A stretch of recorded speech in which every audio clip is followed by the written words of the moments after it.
Hi friends, welcome to Aachi's scookworld. ഞാനിന്ന് തയ്യാറാക്കുന്നത് മുറുക്കാണ്.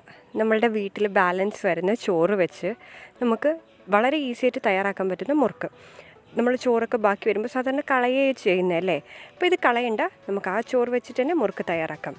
അപ്പോൾ അതിന് മുമ്പായിട്ട് എൻ്റെ ഈ ചാനൽ സബ്സ്ക്രൈബ് ചെയ്യാത്ത കൂട്ടുകാർ തീർച്ചയായിട്ടും സബ്സ്ക്രൈബ് ചെയ്യുക. അതിൻ്റെ കൂടെയുള്ള നോട്ടിഫിക്കേഷൻ ബെല്ലും കൂടെ ക്ലിക്ക് ചെയ്യാൻ മറക്കണ്ട. എൻ്റെ വീഡിയോ നിങ്ങൾക്ക് ഇഷ്ടപ്പെട്ടാൽ ലൈക്ക് ചെയ്യുക, ഇഷ്ടപ്പെട്ടില്ലെങ്കിൽ ഡിസ്ലൈക്ക് ചെയ്യുക. നിങ്ങളുടെ വിലയേറിയ കമൻസും സജഷൻസും താഴെയുള്ള കമൻറ്റ് ബോക്സിൽ ഇടാനും മറക്കണ്ട. അപ്പോൾ നമുക്ക് പെട്ടെന്ന് തന്നെ മുറുക്ക് തയ്യാറാക്കാം.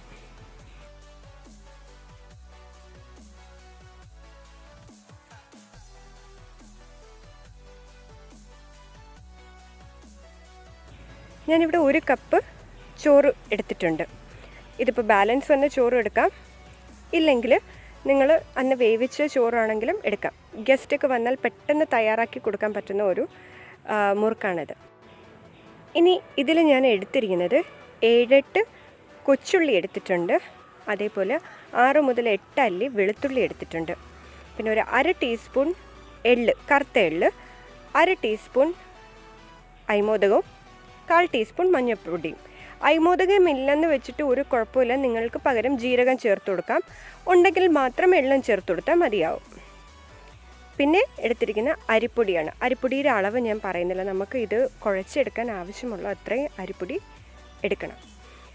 ഇനി ചെയ്യേണ്ടത് മിക്സിയുടെ ജാറിലോട്ട് നമ്മൾ എടുത്ത് വെച്ചിരിക്കുന്ന ചോറ് അതാദ്യം ഇട്ട് കൊടുക്കാം. ചോറിട്ട് കൊടുത്തതിന് ശേഷം നമ്മൾക്ക് കൊച്ചുള്ളിയും വെളുത്തുള്ളിയും, ഞാൻ ഇത് വലിയ ജാറായതുകൊണ്ട് അരയാൻ ഇച്ചിരി ബുദ്ധിമുട്ടുള്ളതുകൊണ്ട് ഞാൻ അരിഞ്ഞാണ് ഇട്ടിട്ടുള്ളത്. കൊച്ചുള്ളിയും വെളുത്തുള്ളിയും ഒന്ന് അരിഞ്ഞിട്ടിട്ടുണ്ട്. അത് ഇച്ചിരി വെള്ളം ഒഴിച്ചിട്ട് അരച്ചെടുക്കാം. ഇതേപോലെ നല്ല പേസ്റ്റ് ആവത്തക്ക രീതിയിൽ അരച്ചെടുക്കണം. നല്ല പേസ്റ്റ് തന്നെ ആയിരിക്കണം, ഫൈൻ പേസ്റ്റ് ആയിരിക്കണം. ഇനി അരച്ച് വെച്ചിരിക്കുന്നത് ഞാനൊരു ബൗളിലോട്ട് മാറ്റുകയാണ്. ഇതേപോലെ മാറ്റിയെടുക്കുക. എന്നിട്ട് അതിന് ശേഷം ഞാൻ ഇതിലാവശ്യമുള്ള ഉപ്പ് ചേർത്ത് കൊടുക്കുന്നുണ്ട്. ഏകദേശം 1 ടീസ്പൂൺ ഉപ്പ് ചേർത്ത് കൊടുക്കുന്നുണ്ട്. ഇനി അതിലേക്ക് അരിമോദകവും എള്ളും മഞ്ഞൾപ്പൊടിയും കൂടെ ചേർത്ത് കൊടുക്കാം. ഞാൻ പറഞ്ഞല്ലോ, അരിമോദകം ഇല്ലെങ്കിൽ ജീരകം ഒന്ന് ചതച്ചിട്ട് കൊടുത്താൽ മതി, പൊടിക്കരുത്, ചതച്ച്. എള്ളുണ്ടെങ്കിൽ ചേർത്ത് കൊടുത്താൽ മതി. പക്ഷേ ഇത് ഇത്രയും ഉണ്ടെങ്കിൽ നല്ല ടേസ്റ്റ് ആയിരിക്കും. ഇനി അരിപ്പൊടി കുറേശ്ശെ ഇട്ടിട്ട് നമുക്ക് ഇതൊന്ന് നല്ല രീതിയിലൊന്ന് കുഴച്ചെടുക്കാം. നമ്മൾ സാധാരണ ഇടിയപ്പത്തിൻ്റെ പരുവം ഉണ്ടല്ലോ, അതേ പരുവത്തിന് വേണം കുഴച്ചെടുക്കാൻ. ഇതിപ്പോൾ ഞാൻ എടുത്ത അരിപ്പൊടി തികഞ്ഞില്ല. ഇപ്പോൾ ഞാൻ ഇതിൽ ഏകദേശം ഇട്ടിരിക്കുന്നത് 1 കപ്പോളം അരിപ്പൊടി ചേർത്തിട്ടുണ്ട്. അത്രത്തോളം എനിക്ക് അരിപ്പൊടി ഇതിൽ ആവശ്യമായിട്ട് വന്നു. ഇതുപോലെ കിട്ടണം, ഇടിയപ്പത്തിൻ്റെ ആ ഒരു പരുവത്തിന് ഇത് കിട്ടണം. ഇനി ഇത് നമുക്ക് ഇടിയപ്പത്തിൻ്റെ, അതായത് മുറുക്കിൻ്റെ അച്ചിട്ടിട്ട് ഇടിയപ്പത്തിൻ്റെ കുഴലിൽ എണ്ണ പുരട്ടി വയ്ക്കാം. ഇത് ഇനി ഞാൻ എടുത്തിരിക്കുന്ന ഒരു ബേക്കിംഗ് പേപ്പറാണ്. ഞാനിവിടെ ഒരു വൈറ്റ് പേപ്പറിൽ എണ്ണ പുരട്ടി എടുത്തിട്ടുണ്ട്. അതിലേക്ക് ഇത് മുറുക്ക് നമുക്ക് ഇതേപോലെ പിഴിഞ്ഞൊഴിച്ചു കൊടുക്കാം. ഇതേപോലെ പിഴിഞ്ഞെടുക്കാം. വളരെ ഈസി ആയിട്ട് തന്നെ വരും കേട്ടോ, ഒട്ടും ബുദ്ധിമുട്ടില്ല നമ്മൾക്ക് ഇത് പിഴിഞ്ഞെടുക്കാനായിട്ട്. അപ്പോൾ ഒരു കൊച്ചു പേപ്പറിൽ, ബേക്കിംഗ് പേപ്പറിൽ ഇതേപോലെ എടുത്തിട്ട് ഇനി ഇതിനെ നമുക്ക് കയ്യിലോട്ട് തട്ടിയെടുക്കാം. പെട്ടെന്ന് തന്നെ ഈ പേപ്പറിൽ എണ്ണ പുരട്ടിയിരിക്കുന്നുണ്ട്, കയ്യിൽ പെട്ടെന്ന് തന്നെ വരും. കയ്യിലെടുത്തതിന് ശേഷം ഞാനിവിടെ ചീൻചട്ടിയിൽ എണ്ണ വെച്ചിട്ടുണ്ട്, ഡീപ്പ് ഫ്രൈ ചെയ്ത് എടുക്കണം. ഇതേപോലെ അതിൻ്റെ അകത്തോട്ട് ഇട്ട് കൊടുക്കാം. ഇട്ട് കൊടുത്ത് നല്ല ക്രിസ്പി ആയിട്ട് ഗോൾഡൻ ബ്രൗൺ നിറമാകുമ്പോൾ, സാധാരണ നമ്മളുടെ മുറുക്കിൻ്റെയൊക്കെ നിറം അറിയാമല്ലോ, അതേപോലെ ആകുമ്പോഴത്തേക്കും നമുക്കിതിനെ കോരിയെടുക്കാം.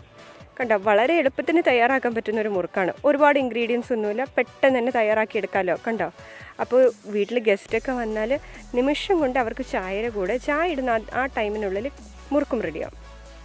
കണ്ടോ, ഞാൻ എല്ലാം തയ്യാറാക്കി വെച്ചിട്ട് നല്ല ടേസ്റ്റി ആയിട്ടുള്ള മുറുക്ക് തയ്യാറായിട്ടുണ്ട്. അപ്പോൾ ഞാൻ പറഞ്ഞ പോലെ ഗസ്റ്റ് വന്നാൽ പേടിക്കേണ്ട കാര്യമേ ഇല്ല.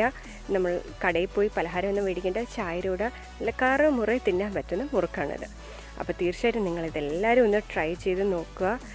നോക്കിയിട്ട് നിങ്ങൾക്ക് ഇത് ഇഷ്ടപ്പെട്ടാൽ നിങ്ങളുടെ കമൻറ്റ്സ് താഴെയുള്ള കമൻറ്റ് ബോക്സിൽ ഇടാൻ മറക്കണ്ട.